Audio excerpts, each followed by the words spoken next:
it was a little bit of a struggle to get everyone feeling comfortable that it was still going to be okay, so that we experience that visceral reaction that you feel when you're really hooked into a story while not traumatizing anybody. Welcome to the Lighter Darker podcast, where we talk about the creative process of filmmaking and the art of visual storytelling.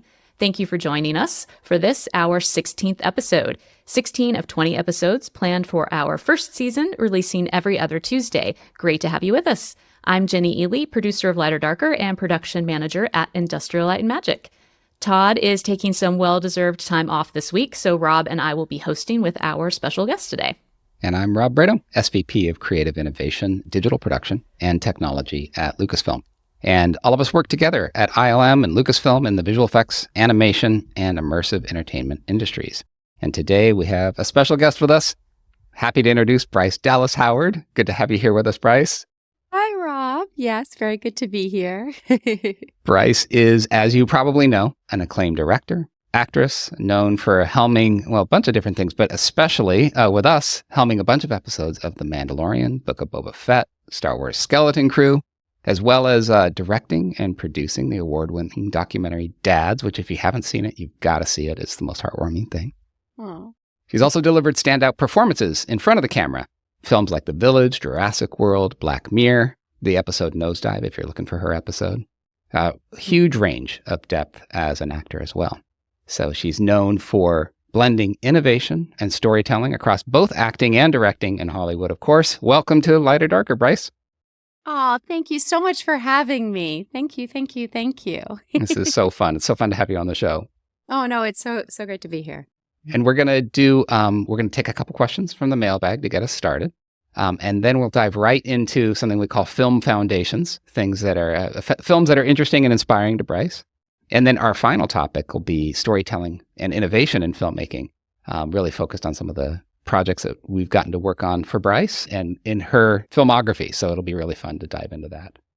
So Jenny, do you want to get us started with a question from Stephen? Yes. All right. From Stephen Cope, we have, we're aware of the use of your artistic talents in giant space battles. What are some of the most subtle changes you've been asked to make? Maybe a little more steam on a coffee in the background of a breakfast scene, or adding a bit of sweat to the brow of an extra in the distance.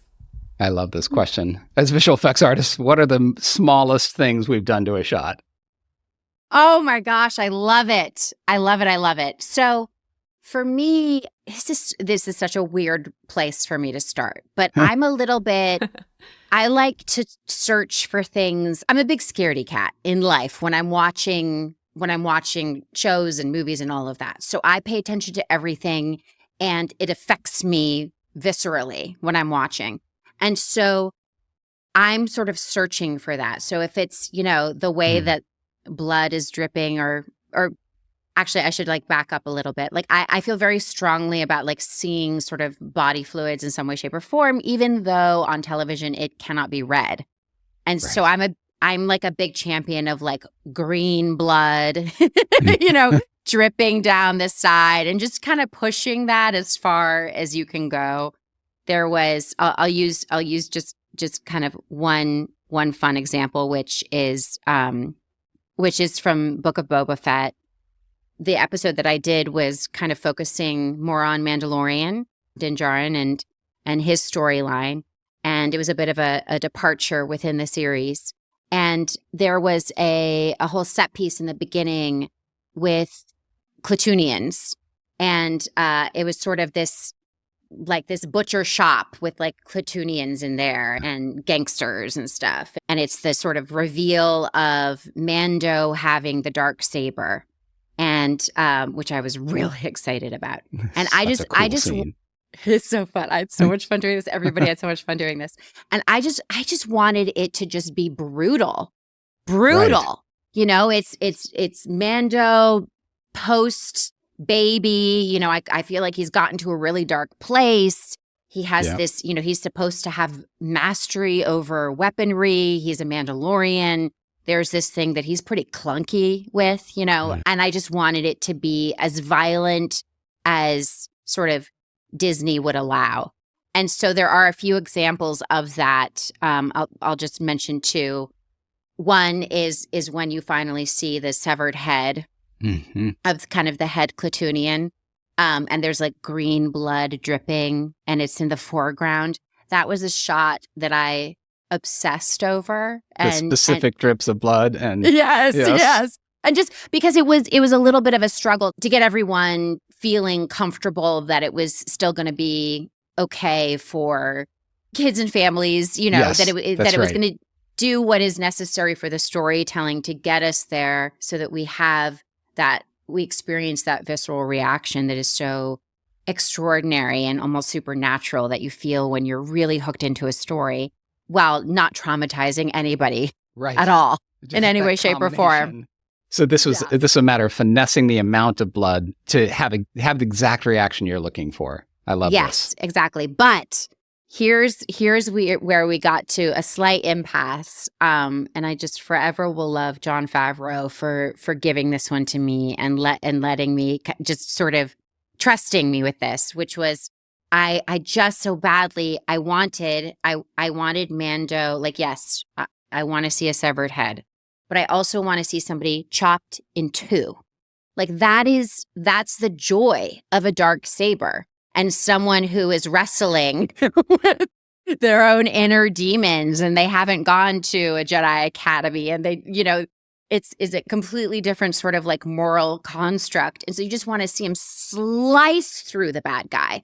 And I was very excited about this.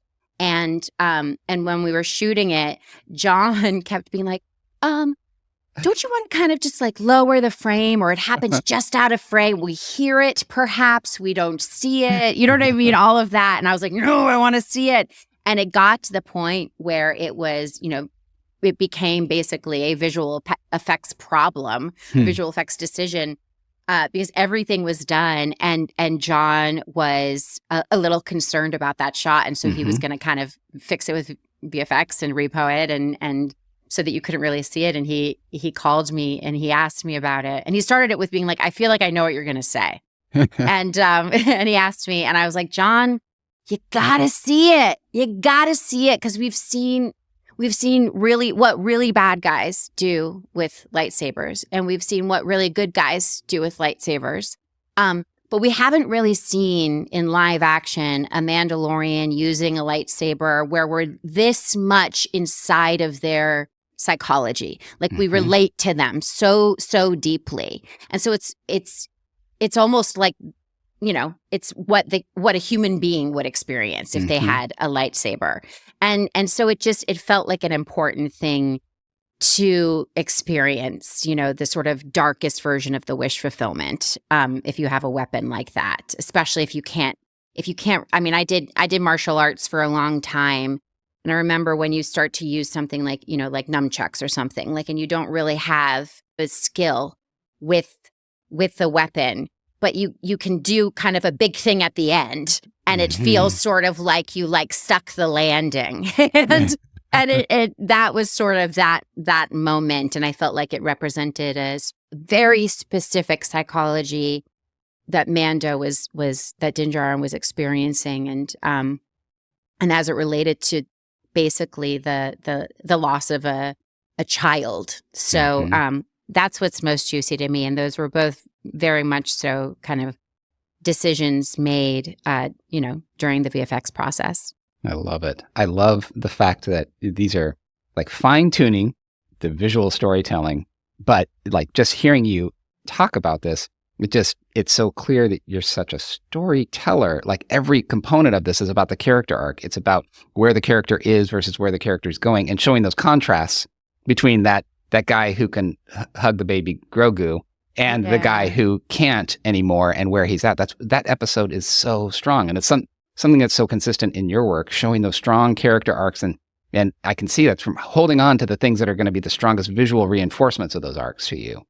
Oh, thanks, Rob. I mean, it's so fun what we get to do, and kind of understanding stories and characters to a degree that it gets so detailed, and you can tell the story with every little detail. Yes. And that is so powerful and exciting. And I often find that that's what I love so much about the workflow that exists, within sort of the Mandoverse, where there is so much time in advance of production where you're having those conversations, and you're having your conversations with, with the artists who are going to be ultimately delivering the film, and asking those questions. And so every single decision that's made is made together from early on in the process, as opposed to, VFX artists inheriting a bunch of stuff and needing to interpret it. Yep. And I think that sort of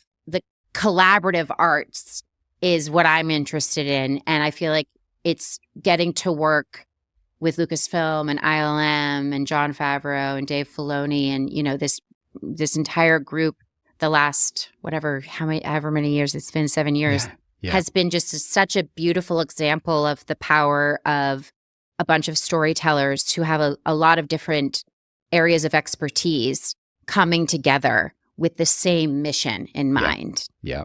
I love it. It's cool. Well, I had a super boring answer to Stephen's question, so I'm going to do it really quick because I want to get back to Bryce and her other answers. Just one question. That was one question. Yeah, but you nailed it. You nailed it.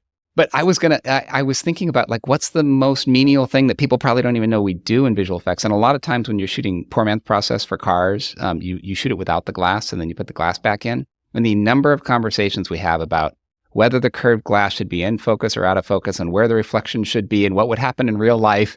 I remember one conversation on Stuart Little. He's in his little red car. We were putting the windshield back in front of Stuart. And there was days of conversation about how blurry or how sharp the reflection should be to make it look real in a miniature environment for that movie way back in, what would this have been, mid-2000s. So, yeah, we do focus, as Bryce was highlighting, we focus on the details. And hopefully, Bryce's example is so great because it's in service of the storytelling and service of the characters. That's the best possible version, even if you're just adjusting the amount of steam off of a coffee cup. It's very true. And it's something like that. It's a very specific detail, but it's not a small detail. Right. Because that's, hugely, the glass in the car is hugely represented in the composition of the shot. Yes. And whether or not it's in focus and where the light is pinging and whether or not it feels honest and real. Constantly I've seen things. I'll be watching something and it will not feel right and I won't understand what's going on and I suddenly stop listening to the performance. Right. That's right. So it's crucial. Those things, you think those would be easy, those car comps where you shoot them on a blue screen because we do them all the time. And they're really hard visual effects shots. I remember being terrified at the beginning of Solo because we were going to do the convertible action sequence, a big set piece where they're running around on a speeder and it has no roof. And that's actually the hardest thing because the lighting has to be honest. The integration has to be honest. I'm really happy with where we got to on that. And that was in part because the production as a whole committed to real cars and real locations. And then we could match the poor man's process, the stuff we shot on a blue screen in a stage. We could match to that real, honest lighting, which was a game changer in terms of bringing that level of fidelity to those. Otherwise, you'd think they'd be straightforward shots, but they're actually not. They're very challenging to get just right. Yeah. This is fun. Okay, Jenny, we got one more question from the mailbag. Yes, I cheated a little bit. This is not exactly from the mailbag. This is a question from me. You control the mailbag, so you can drop a question in there, right to the top. How did this one come out first? Yeah, I don't know where that came from. What is it? Absolute power corrupts absolutely. I know. In 16 episodes, I've never done this, but I actually am really interested in the answer. And you kind of almost answered it when you were talking about convincing Jon Favreau to let you cut people in half. But so you are part of a very elite group of filmmakers entrusted with Star Wars storytelling on screen. So how do you bring your personal touch to a project when there's already such an established style in the universe of Star Wars? So that's such an interesting question. And what's really interesting is that the only reason why I have a little bit of an answer to it is because now I've done a number of episodes and I can go on the internet and say, what is different? Like, what is specific? Because it's with Star Wars in particular, but really it's any project. I feel this way as an actor when I'm working for a director. When I'm an actor working for a director, I'm in service of their vision. When I'm a director working for a showrunner, I'm in service of their vision. And when you're working with something like Star Wars, which is such a part of our cultural narrative in a way that it is genuinely in disservice of the storytelling if you're not factoring in the sort of larger perspective of the audience, this perspective of the creator of it, all of that. And so I never, ever, ever think about me it as a storyteller or kind of anything like that. But I do listen very carefully to my instincts in terms of what am I obsessed with? What am I craving? What do I like? Like when I was reading that episode for Boba Fett, and I was like, oh my God, there's a womp rat. There's a womp rat, guys. Everybody, we need to see this womp rat. And it's not like, oh, it's really important to me that the creatures we've heard about but not necessarily experienced get brought to the forefront of the storytelling. Like it's not conscious at all, and that's not even true. It's just like I want to see a womp rat, and right. so I trust the sort of immediate gut reaction that I have as an audience member, that everybody has as an audience member, and because of the things I like and the things that I dislike, I'm sure that affects it, but not consciously in any way. And then a huge thing I think that impacts the way that I direct is that I'm an actor. Mm-hmm. And I really trust actors. And actors are often the least trusted people on a movie set. Wow. Not because people don't literally trust them. It's that what they do is very mysterious and they don't want to mess it up for them. They don't want to like it's like spooking a horse before a race.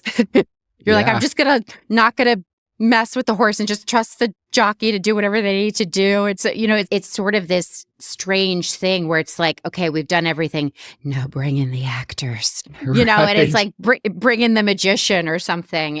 And I think that while that respect and understanding that sort of what actors do is very specific in that sort of environment, I do find that it's most exciting when actors have been included early on. They feel as if they're almost part of the crew. Mm-hmm. They're a storyteller alongside you, and you're creating an environment for them to bring everything to the table. And then I like to then play with that and do things like I do silent takes where there's no dialogue, and it really helps editorially and all of that. And so it's so that there's just lots of options. And so I think that I'm very, very focused on the performance, on the characters, and then just for myself as an audience member, it's like when I am watching, it'll be like I'm watching, and then something happens that doesn't quite make sense, and then I'm just derailed as an audience member. It is very difficult for me to kind of get back on board. So it's impossible for me to not call out those things. Right. So those are just the things that, empowering the actors, creating an environment where they're brought in very early, where they're trusted, where it's a safe space for them to play and mess up. Every other department has quite a bit of time. I mean, nobody has enough time. Nobody ever has enough time. But every other department has much more time typically spent with the director in advance of production than I call it the acting department. Mm-hmm. So sometimes when things happen, I'll be like, uh-oh, we didn't deliver the script to the acting department in time. Let's talk to the HOD of the acting department, head of the department, and see what they say. You go to number 1 on the call sheet.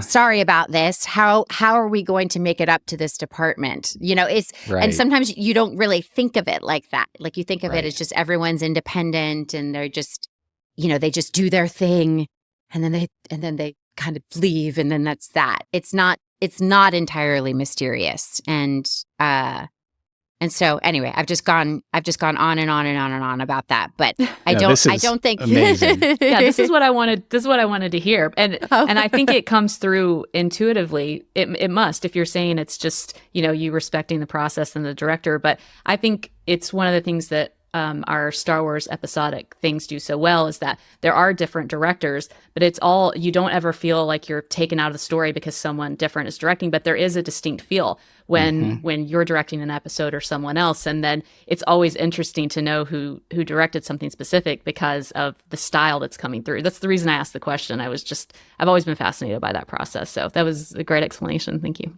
Oh, thank you. I mean, I can totally see it myself with others where I'm just like, oh, yeah, clearly the Daniels directed that. Yeah. Like, who else would come up with that? I mean, that's amazing. Right. I can really, I feel like I have an understanding of Dave Filoni as not just with his animation, but with live action. There's a real quality and sensibility to his work.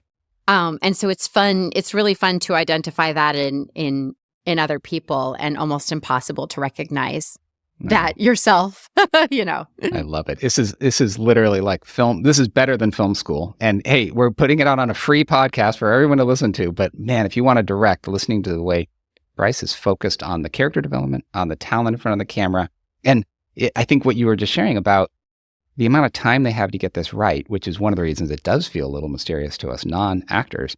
We've been prepping and thinking about this shot for 6 months, and they get on set and, there's been hours of setup and lights and everything. And then it's like, okay, can we get this done in 5 minutes? And it's like, whoa, the most important part of is the magic going to happen on screen happens or doesn't happen in a pretty narrow window of time.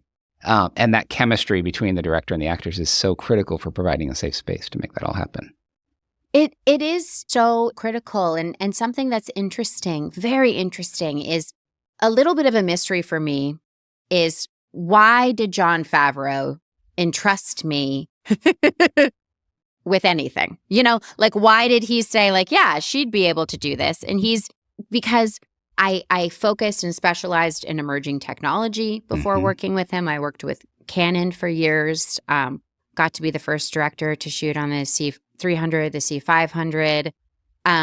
It was, making little short films, testing their prime lenses. It was just so wonderful. And it's been something that I've always cared about, very much so influenced by overhearing George Lucas growing up, very much so, visiting the prequels a lot. I went to summer camp with Natalie Portman and was good friends with her. And so we were just 15 frolicking around during the prequels. And I was so excited about digital filmmaking. I remember with my second film, Anthony Dodd Mantle was the DP, and he was, this was in 2002, and shooting it digitally. And so I ran up to him and I was like, tell me about the flicker effect. What's going to happen? I was just very, very, very, very, very excited about all of this. And so, that's been something that is organic to me, but Jon Favreau did not know that.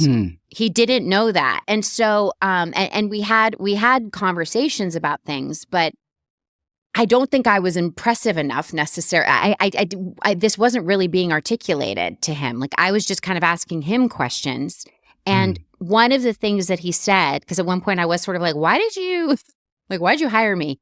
And he said that he's I got a bit of a sense for these things. But he's actors, he believes in actors transitioning to directing because that's what he did. He's an actor, writer, director.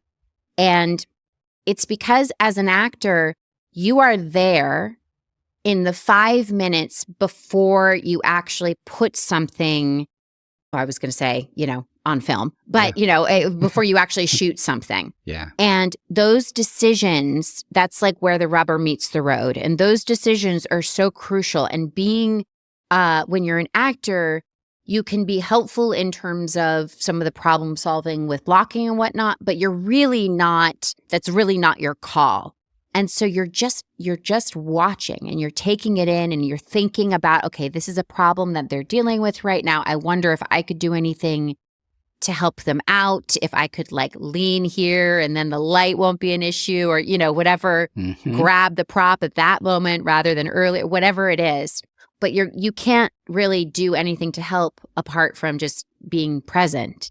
And it is extraordinary that problem solving, it's extraordinary to witness people solving those similar problems again and again and again and again in different ways, in different circumstances, and to just get to experience that for decades. Mm-hmm. And most people are not around that. If you're a writer, very sadly, you are often not privy to that process. Right. So that if you make the leap to being a director, you have incredible skill sets, but that kind of crucial pressurized game time moment, it is not something that you've necessarily been privy to.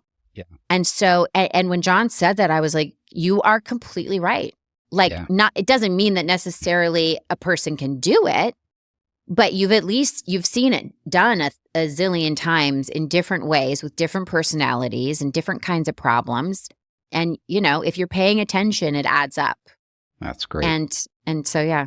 Not, even the most successful writer in the world might get a film or a series made every 2 or 3 years, once every 2 or 3 years, and they might be able to spend some time on set. But as an actor, you've had dozens of opportunities on these films and seen all different sets and seen different ways people have worked.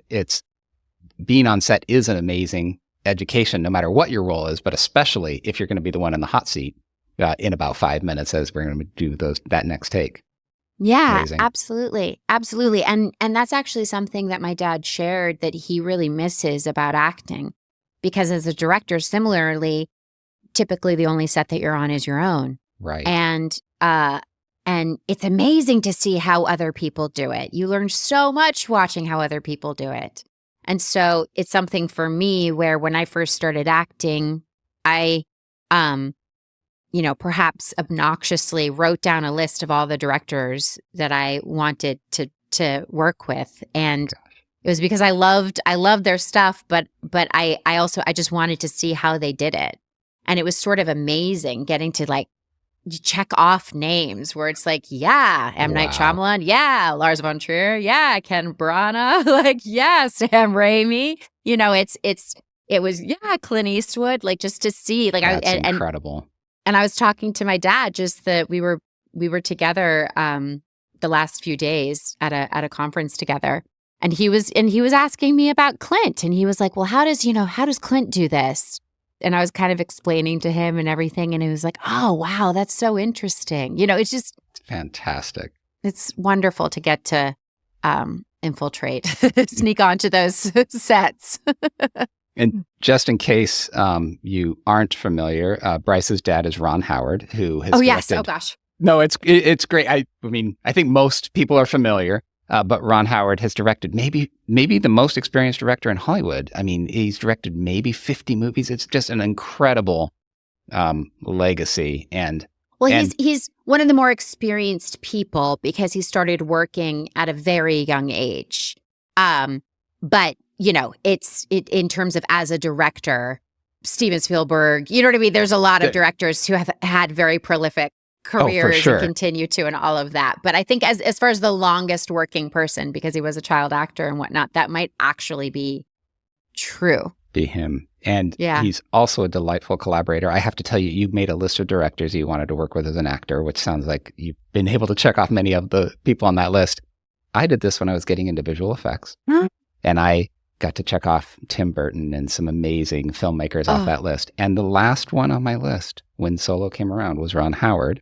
And when he came in for real, when he came in to take over the show, first I didn't know if he was going to keep me on as head of Department of Visual Effects. So I'm like, well, this is going to be either a good day I get to work with Ron Howard, or it's my last day on the show. Let's see what happens. And I go to have my one-on-one meeting with Ron. And he literally, before even saying hi, he goes, just so you know, I'm keeping all the HODs who want to keep working on the show. Immediately, alleviating any fear. And we had such a good experience getting to work together. And that's where we first met, on the side of set of Solo. Yep. Absolutely. Oh, he loved working with you on that, Rob. And he mentions you all the time. He adores you, respects you, and you're a total legend. So he was excited working with you. He's too kind. We had a lot of fun. It's one of my best filmmaking experiences, getting to learn from him. And he invited me to sit side of set. And he was like, give me any ideas you have. He's like, I won't always be able to take them, of course, but I'm genuinely interested, because he came on the show late. he's like, you know so really well. You've been working on it for a year and a half. So just being invited into his process was such an honor. And then getting to watch him with his mastery of the craft, block scenes, and work with actors in a way that he's amazing. Yeah, he's an amazing director. Oh, I love it. Yeah, I had so much fun on that, Rob, getting to just kind of go there and shadow. When I had just been in England shooting Jurassic World Fallen Kingdom, and Solo was shooting simultaneously. And when I heard also that, that he was going to be stepping in to that, I was like, please, can I shadow? Please. Because I just, this is a very unusual circumstance. It's a very difficult circumstance. And it's the high wire act of continuing on, taking the baton, completing a movie that is at this level and this scope and whatnot, and at this stage, while also needing to kind of it's like good story well told. Yes, absolutely. That was really just to get to sort of be there was an education for sure. And getting to meet you there. And I remember so vividly sort of like I don't know, you'll be able to describe it accurately, but like an early version of the volume. Yeah, that's right. With the Millennium Falcon. And you see and there was that big eyeball when they're doing the Kessel Run. And that's right. It's the coolest thing. It was so much fun. We had 20 minutes of content on a wraparound projection screen around the Millennium Falcon cockpit. And we could run the whole Kessel Run. Actually, we had planned to be able to do a couple minutes at a time because technically it was complicated to do a 20-minute show, like it was a continuous ride. And I remember the 2 days before we were going to start shooting, Ron's like, can we do it end to end? Because I think Alden can do it end to end if you guys can. And I'm like, I don't know if we can do it end to end. So we sat down with the teams and we strung together the Kessel Run in its entirety. It was about a 20-minute show. And he's like, I think Alden wants to at least give it a shot. And then we'll go back and do sections at a time. So we had 200 cues. It was cue the pews from the TIE fighters, turn on the giant monster eye, we had all these cues through the whole thing. So I'd be sitting next to Ron calling these cues and then making tweaks to the Kessel Run. And the actors loved, similar to with Stagecraft, this really leading up to it, the actors loved being immersed in that. And, the combination of shaking the cockpit and seeing the giant space monster and the gravity wells and everything that was involved in the Kessel Run, seeing it on the screen, there was kind of no substitute to that. It really, I remember seeing that, and as a performer myself being like, okay, now we're talking. This is it. This is cool. This is going to really just make everything so much easier, because it's also oftentimes when you're working as a performer and you're looking at something and just getting the correct eye line is a whole thing. I remember on the first Jurassic World, working with kids, basically. Right. And being like, okay, we're looking up there. Do you see it? Do you see the top of that leaf? The yellow part? No, not the orange part, the yellow part. That's where we're looking. That's where it is. That's the Indominus Rex over there. And so getting the leap from that to then seeing what was possible within Solo and just the coordinated cues. Actors aren't going to be jumping at different moments. They're all going to be looking at the same place. The reaction is going to be at an appropriate level. Sometimes one person will be like, yeah, and one person will be totally stoic and one person will faint. It's no, this is actually the level of scary it is. And it's hard to articulate that. And that's where previs has been so useful for quite a while now in terms of storytelling as a tool. But this was a whole other thing that you guys did on Solo. And I really remember perking up and being excited. And then when Jon Favreau, or when I got to kind of see Stagecraft, because I got to visit ILM the next year. I did a little program. I don't know if you remember this, Rob. John Knoll did the program as well. Yes. It was a program where we developed some short films. And my husband and I wrote a short film together. And John Swartz, incredibly involved in that, who's now my producing partner. Yes. It was really, really, really, really cool to get to when we went to the ranch and everything, and we got to see demonstrations of stagecraft and sort of see where ILM was at with this technology, and to see kind of going from solo to seeing that stagecraft to then later that year getting to be involved in Mando. It was cool. And I remember Clint Spillers kept being like, oh my gosh, is your mind just exploding? Is your mind exploding? And I was like, when I was getting kind of brought up to speed on Mando, and I was like, it's exciting. It's a lot, but I'm tracking what you're saying. Like, I understand. And perhaps some of that was because I had seen the stagecraft, because I had seen what you guys did on Solo.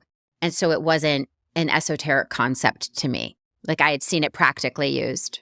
And also, like, not everyone who is an actor is also standing on side of set doing all the problem solving you're doing and thinking about the camera and thinking about the digital technology and looking at the way the cues are changing the way. Like, not everyone's mind works the same way yours does, which is why, like, when Clint asks, is your mind is exploding? Because everybody else's mind's exploding. And you're like, no, I grew up watching George Lucas do this and Ron Howard. And honestly, this is kind of what should be happening next. I'm tracking. It's okay. But not everybody has that background, that experience of mind that is like tracking that way the way yours does, right? I mean, thanks, Rob. I definitely remember, like it was yesterday, the day that they were using morphing technology on Willow. Right.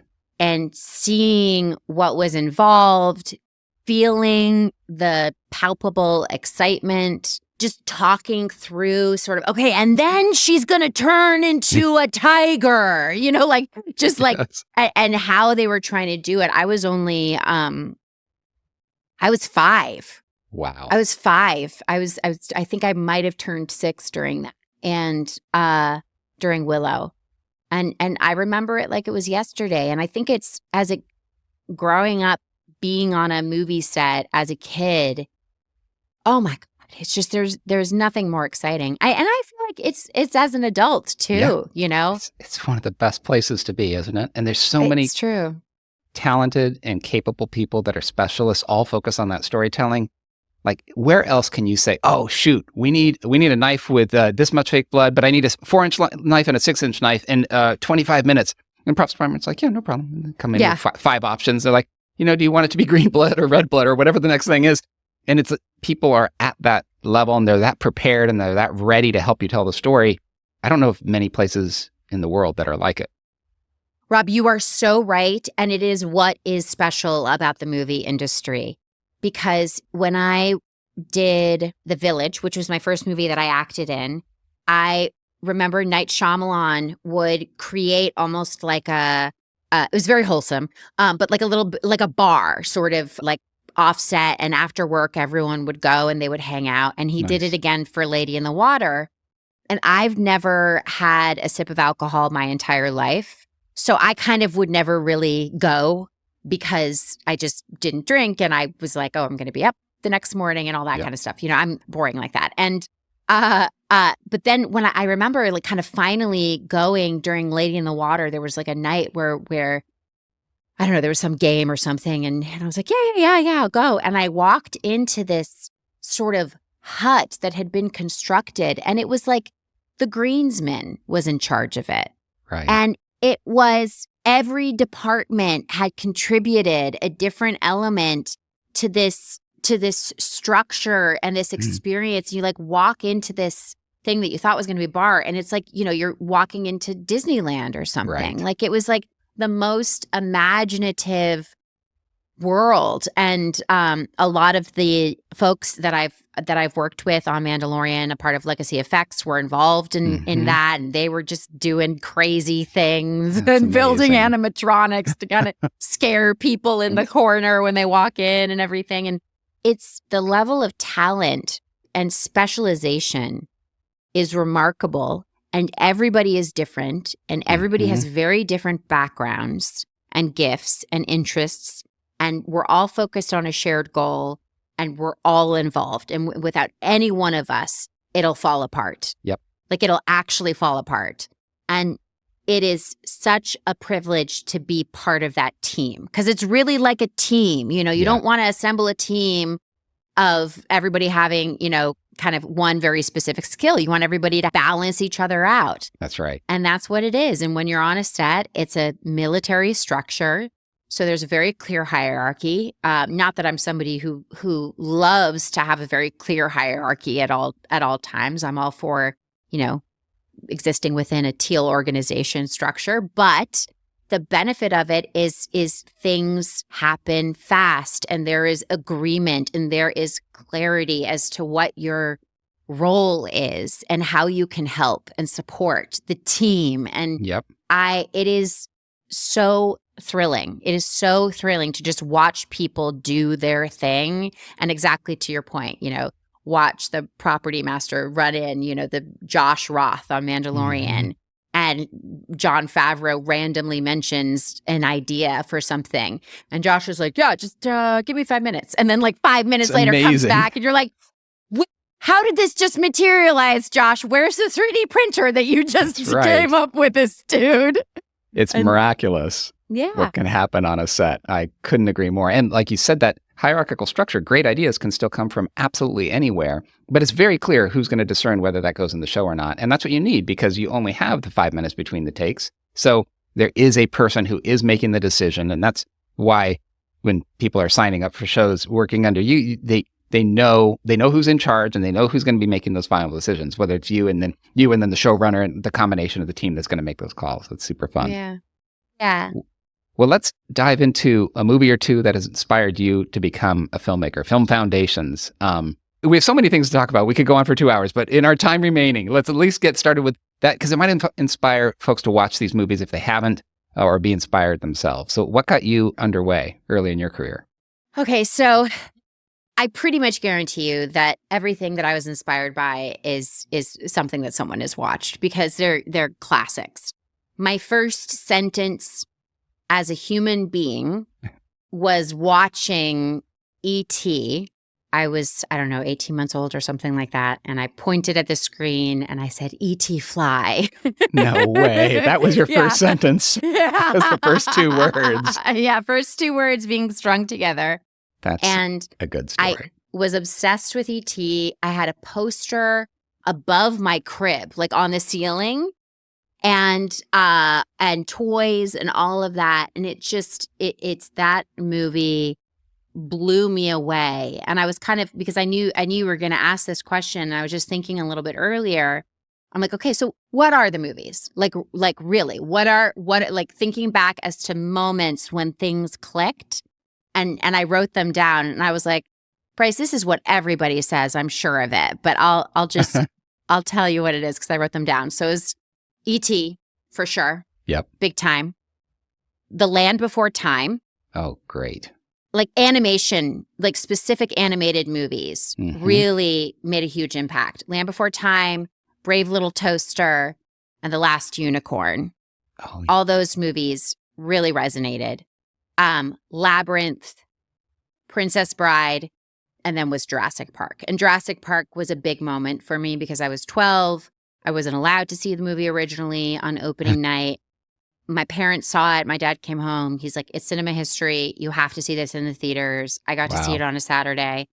I cried, not because I was afraid or because it was part of the narrative, because of the visual effects. Wow. Like, I was so moved. I was like, dinosaurs are real. And it was a profound experience for me. I'm just like, I'm realizing I'm getting moved right now, because I'll tell you why this is like crazy and surreal. I just spent time at this conference, and one of the people I spent time with is a molecular evolutionary biologist, and she's focusing on de-extinction, but she's doing it right. She's doing it right. Wow. And, and she's not that much older than me. So she was inspired by these films. Yeah, definitely. Definitely. Like, I'm not going to put that in her mouth, but it's part of, Michael Crichton's storytelling, what Steven Spielberg did, what everyone did at ILM. It changed what was possible for storytelling, but it also changed what was possible in terms of people's imaginations who are paleontologists and scientists and explorers, and the kind of like the Mr. DNA. Like it's Yes. that kind of idea really, really, really sparked things for people, for so many people. And so anyway, she shared that there is an animal, I can't say what it is, but there is an animal who went extinct many, many thousands of years ago that they have brought back, and they're going to announce it. Whoa. In April. I know, I'm like crying. It's unreal. It's unreal. Wow. And it's not like and there's so very thoughtful ethics around it. It's like, I'm glad they're not bringing back the T-Rex first. No. Hopefully we learned that lesson. I know, exactly. And they have a lot of fun with it. And so that's what these kinds of stories are supposed to be. They're supposed to be cautionary tales. Yep. But they're also meant to spark the imagination. And there is a cost for, what we see in these kinds of stories is that we see what's possible with technology, but we also see the cost of pursuing that technology, but we also understand the cost of not pursuing that technology. Right. And the kind of the balance of the ways in which storytelling can contextualize the ethics of how we enter into the future it's such a privilege. And so, I'm just the lady that like ran in heels from a T-Rex. I have nothing to do with that. But getting to see, the impact that storytellers or just the interplay, really. I shouldn't even say impact because it's scientists. Michael Crichton was a scientist. Like it's scientists impacting storytellers impacting scientists, and the way in which we all collaborate together on being human beings. Yeah. So Jurassic blew my mind, and I totally cried at the visual effects. And that's amazing. Now next month, folks I'll have to email with you, Rob. Yes. When it comes out. I can't wait for this news. This is crazy. When it's announced. The woman is named Beth Shapiro, and she wrote a book called How to Clone a Woolly Mammoth, which she joked that she later became involved in an organization. I think she's the CEO now of Colossal. It's called Colossal. And she was like, and they wanted to meet with me about it. And she's like, clearly they didn't read the book, because what I said in the book is that you can't clone a woolly mammoth. But she's like, that didn't stop them. I hope what I'm saying is like okay and not weird. I'll maybe follow up with you, Rob, and say like, we need to cut all of this. You need to cut everything. Right. But it's cool. It's cool to get to just see sort of what's happening out there in the world, and it's more amazing kind of than anything you could imagine. I love this. And we'll link to those films in the show notes. If people haven't seen all those movies on Bryce's list, highly recommended. And we've already been talking about storytelling and innovation in filmmaking. And honestly, we could keep going for another hour for sure. I wanted to pick your brain about a couple of shots that are standouts to me in Boba Fett. So episode 5 of Boba Fett was the Mandalorian episode. You referred to it already when you were talking about the meat locker scene at the beginning. Yeah. Boy, there's so much we could talk about. But one of my favorite shots is the elevator oneer. And I'm really curious to hear a little bit of the story of how that evolved into the shot that it was, because it's incredibly technically complicated, but it's also super satisfying in the context of the show. It's like an amazing, amazing shot. Oh, thank you so much, Rob. No, I feel very lucky that I got to be the director to sort of play with that idea. John, I certainly don't want to speak for John, but I'll just kind of share how I've interpreted his sort of mission and ethos and whatnot, which is that, he's an incredible storyteller and very passionate about the story, but he's also very passionate about the technology and creating opportunities to really kind of like push push the technology, test the technology, see what's possible. Sometimes there would be an idea and someone would be trying to kind of figure it out. It's either a technical issue or an engineering issue, but they're trying to solve it. And I would be like, oh, well, we can just shoot it in a different way, John. It's okay. And he'd be like, no, just let them see if they can give them a moment to just figure it out, because they might just figure it out, and then it'll be really, really cool. Yeah. And so it's where most showrunners wouldn't necessarily have the patience for that. It's just like, whatever's the easiest thing, just do it, Yes.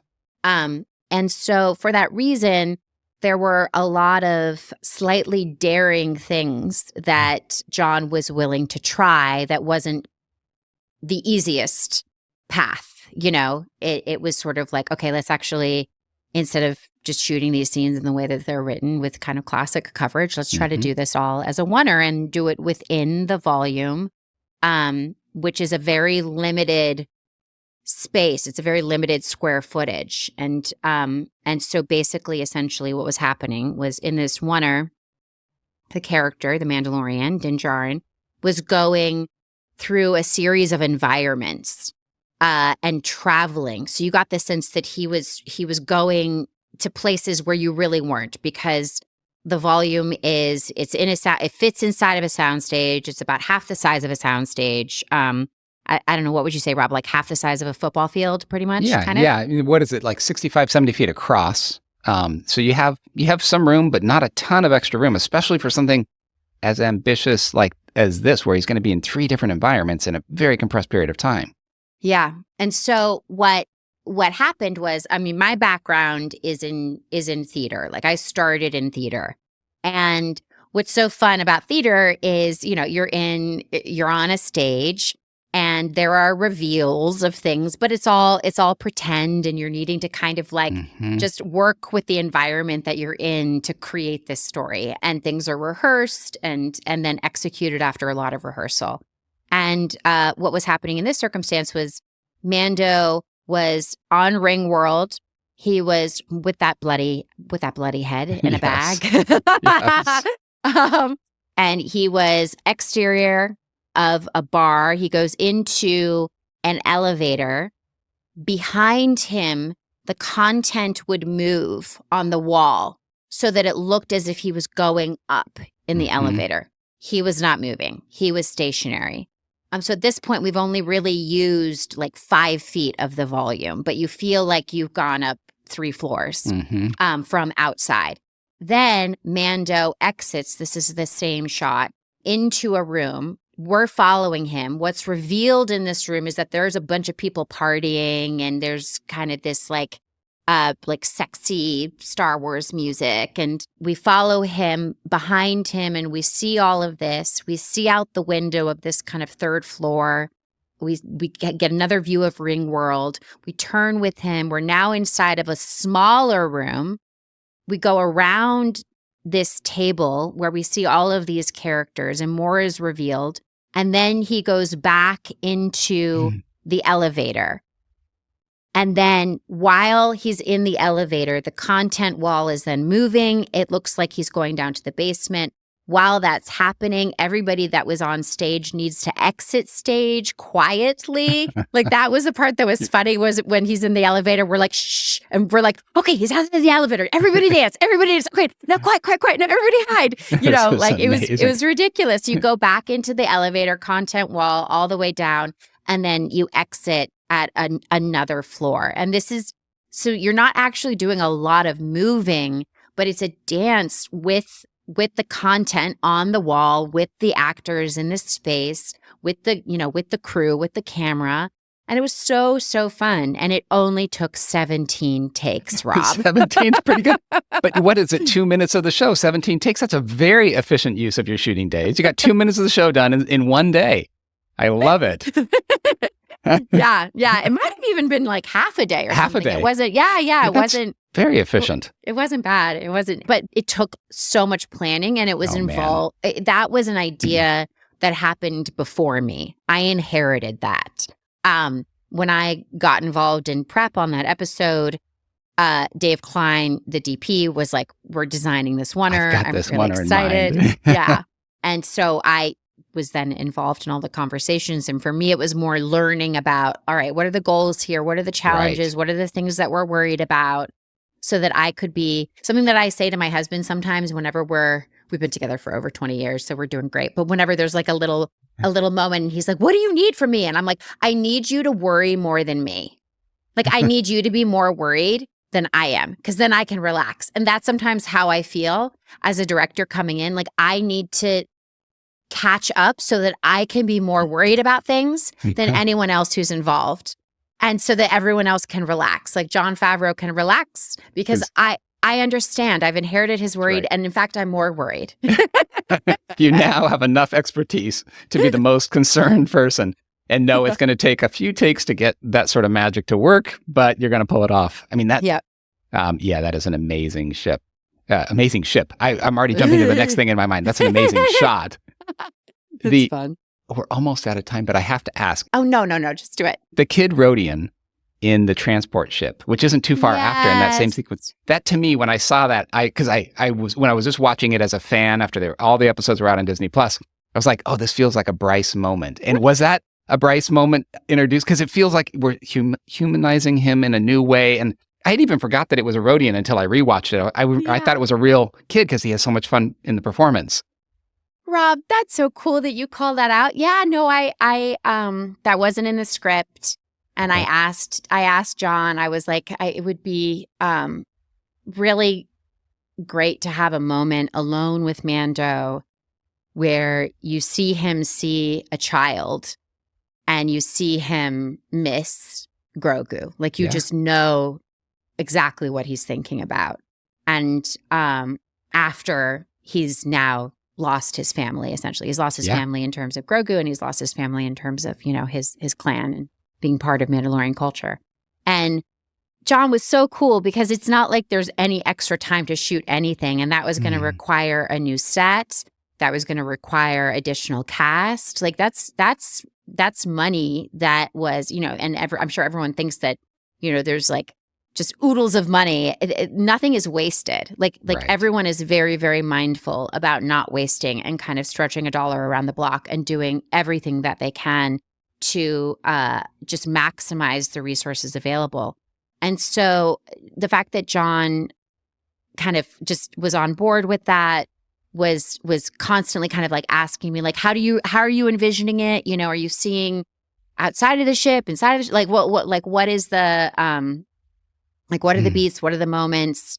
How can we make this as small as possible? It was a little bit of a thing because, with a Rhodian child, the mask is a face mask, and with a kid, you got to be careful because you don't want them to be scared, right. Inside of a mask. And at first I was thinking, because my nephew is like obsessed with wearing creature costumes to a degree that is like really wild. He's like, for years now, all he does every single day is like walk around in like mummy costumes and like bear costumes. And like, I was like, you have a future at Legacy Effects. Like, get in a suit. Ready to get in a suit. You are a suit performer, sir.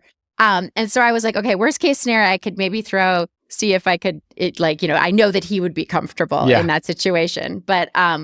But he was not in that state, nor would I think his mother would let him do that. But it was really cool. We auditioned performers, and there was a young girl, I think she was 5, and really cool and really felt very comfortable the whole time. They created a version of the Rhodian mask that was magnetized, so it could just kind of come off and on. It was very easy. And I loved that got to be a moment. So I can't believe you asked me about that, Rob. That's something that I'm kind of specifically proud of. So I'm really glad that you mentioned it. Well, I'm not the only one who notices how good your episodes are. And this is in a great series that we love. But it's funny because watching that episode, I wasn't sure which one was yours until, of course, the credit comes up at the end. It's directed by Bryce Dallas Howard. I'm like, I knew it. I could just tell. And I love the fact that you got that moment in there. And it is, this is back to where you started, which is the character development and doing it in the most visceral, powerful way, whether it's the chopped off head in the bag or whether it's the reminding us of his, missing his child with that kid Rhodian in that scene. Such powerful storytelling. So we just love it getting to work with you on those shows. Oh, thank you, Rob. It's also, I think what's so fun about Star Wars is it's these moments that we all relate to set in these really extraordinary circumstances. So like we've all sat on a bus or a train or a plane and there's a kid in the seat in front of us turning around, looking at us. And it's kind of this like specific moment of human connection and absurdity. And, there's innocence and humor in it. And so to take something that is just an experience that we've all encountered in one form or another and then getting to, set it on a planet or a ship or, Yes. Outside of Ring World, as happens. Yes, exactly. Exactly. It's what makes it so, so fun. So it's why I love Star Wars in particular, and will never say no if they ever ask anything of me, because it is such a joy. Such a joy. That's very fun. Well, I hope we get to continue to make more Star Wars together, because it is a joy. We love working with you on your shows and your episodes, Bryce. It's so much fun to have you on this show. Thank you. I could keep going for another hour, but we make about hour-long shows, so I guess that takes us to our martini. Jenny, do you want to get us started with your martini today? Yes. Thank you, Bryce. This has been such a fun conversation. Oh, no, I love it. Have me back again. We will. Do it. Yeah. Please. Definitely. Please, Let's do a part two. Yeah. Okay. So my martini this week is an Instagram account. So, social media can tend to be a dumpster fire sometimes of negativity and just awfulness. So I love it when I can find an account that is just humorous, educational, and just lighthearted. And especially when it comes from a organization or a corporation that has just found that person to run their social media that is just hilarious with the puns and the entertainment. So right now, the one that I'm very into is the Merriam-Webster Instagram account, the dictionary. Nice. Yes. So I highly suggest you follow, because it is educational, but they do things that are topical for, like holidays or whatever. They have hilarious puns. They do really funny memes sometimes. So it's humorous, lighthearted, and you're getting a little bit of education with grammar and spelling. So Merriam-Webster on Instagram. I'm doing it. Excellent. That's a good one. Sold. I love it. A little lighthearted Instagram in your feed sounds great. Mm-hmm. What's yours, Rob? Mine's pretty geeky. It's the Biodynamic DT770 Pro. You can get the limited edition or not, doesn't matter. They're headphones. And I was looking for a set of headphones for this podcast, and I asked my friends over at Skywalker Sound, what headphones should I get? And they're not cheap headphones, but they're among the best in the world. They're very durable. They're like $150-ish. And you might get intimidated because it asks you, there's like 3 different versions with different ohms. And I don't know how many ohms. Do I want a 32 or an 80 ohm or 250 ohms for my headphones? But fortunately, I had the guys at Skywalker Sound who were saying, well, if you ever want to plug it into your phone, get the 32 ohm one. If you're just going to use it at home, plugged into an amplifier, you can get the 80 ohm one. So they told me which one to get. I got the one I could use anywhere. And they're just great quality headphones. And very durable, and somebody else recommended using them. Somebody else was using them on their podcast, and I was like, oh yeah, I haven't mentioned these really, really nice headphones. So if you have $150 and you like listening to music, or you want to, do your own podcast, I recommend the Biodynamic DT770s. Ooh, I love it. And I like biodynamic vegetables as well. Oh, there you go. And biodynamic farming. Perfect. So I'm sold. Perfect. Exactly. Don't eat these though. Okay. Yeah. And what did you bring, Bryce, for your martini? So I have been at the age of, I'm now 44. At the age of 42, I got really into art. I had never drawn or painted or anything really, and I got into watercolor. And then in October of 2023, I started an art program, and it's called the Milan Art Institute. And it's an online program. And I'm still doing it. I'm in the portfolio stage of my education. If you do it pretty much full-time being 20 plus hours a week, but around 20 hours. So I guess that's part-time. You can finish it in a year. It's very rigorous, but you can finish it in a year. It's taking me longer than a year. It's going to take me a full 2 years. So I'll be graduating this October. But I've learned oil painting, fine art drawing, mixed media. Wow.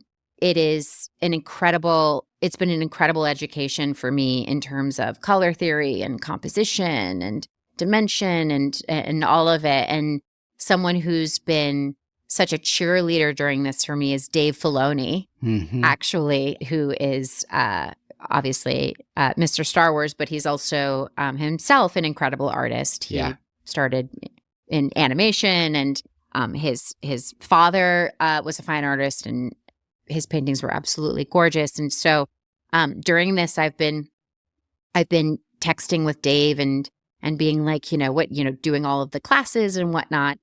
within this program, and he's been giving me lots of tips. And then recently he's like, "Oh my God, you're learning so much. Like you're really learning this." I'm like, "No, this is an incredible program, an unbelievable program." So anyone who wants to learn, how to do art, but at a level that is that at first seems intimidating, but they make it very, very, very feasible. It's called the Milan Art Institute, and it's online. They have an incredible YouTube. I started by just subscribing to their YouTube and watching and listening to their podcast and stuff. They have incredible tips and guidance and kind of organizing principles that I think help anyone who wants to explore their creativity and their voice as an artist. Some of your watercolor paintings, you've had some of them in your newsletter from time to time, right? Yes. So if you're a fan of Bryce like we are, we'll link to her newsletter at Nine Muses, where she gives really encouraging advice especially for people who are up and coming in the industry, in these creative worlds. And it's a very inspiring, very nice newsletter. So we'll link to that in the show notes as well, so you can stay in touch with some of the things that are happening at her production company. Thank you, Rob. Yeah, no, it's a free newsletter, and I haven't been doing it for a little while, but I'm going to be starting it up again. And one of the things I'm going to start up again is just like where we last left off. Here were the watercolors, and now here are my series of meerkats. Amazing. I love it. So weird. Amazing. So weird. I love it. Yeah. And the fact that it's not like every day in your inbox is actually delightful, because when you get something from it, you're like, oh, this is nice. I'd like to keep up with what's going on. It's really fun. Oh, thanks, Rob. Yeah, I don't want it to be too much. It's perfect.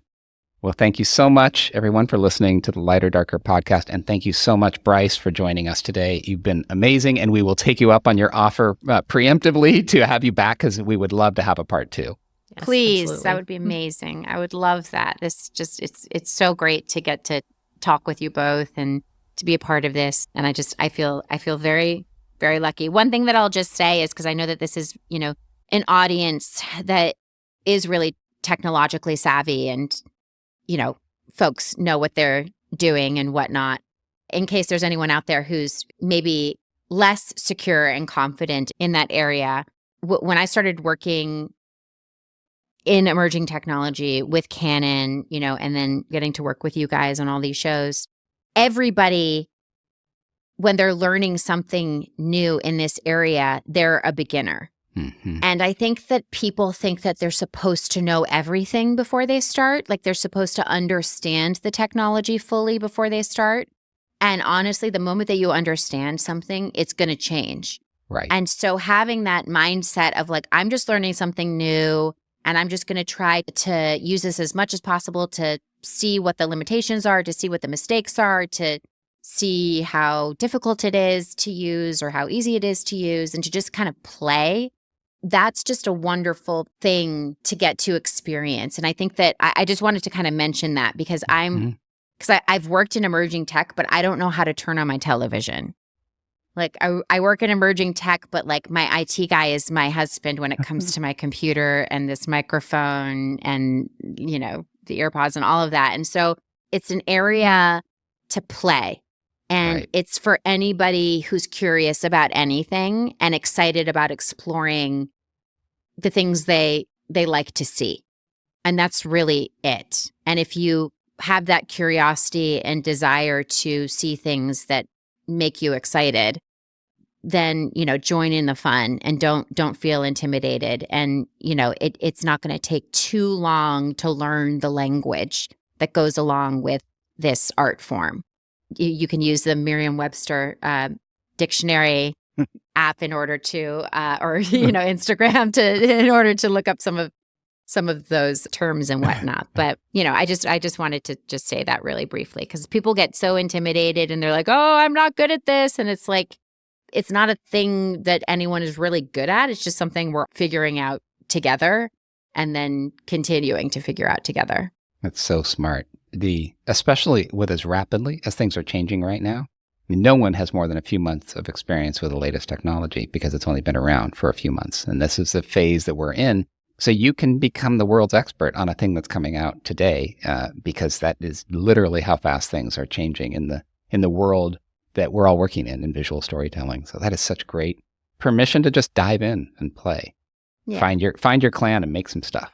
Yeah, truly. Thank you, Bryce. Jenny, do you want to take us out? Yes. Thank you for listening to the Lighter Darker podcast. If you have a question for the show, or you would like to suggest a topic you would love to hear discussed in a future episode, please email lighterdarker@ilm.com. You can also contact us or follow us on social media. Our links are in the show notes, which you can find at ilm.com/lighterdarker, along with the transcripts. If you like the show, like and subscribe, leave us a comment on YouTube or a review on Apple Podcasts, and let your friends know about the show. Thank you to Industrial Light and Magic for hosting the Lighter Darker podcast. The show is produced by myself, Jenny Ely, and Rob Brado. Today's episode has been edited by David Dovell, and we want to thank ILM's PR team, led by Greg Gresby, who worked behind the scenes to help make this happen. Thank you for listening to the Lighter Darker podcast, and until next time, may your pixels be both lighter and darker.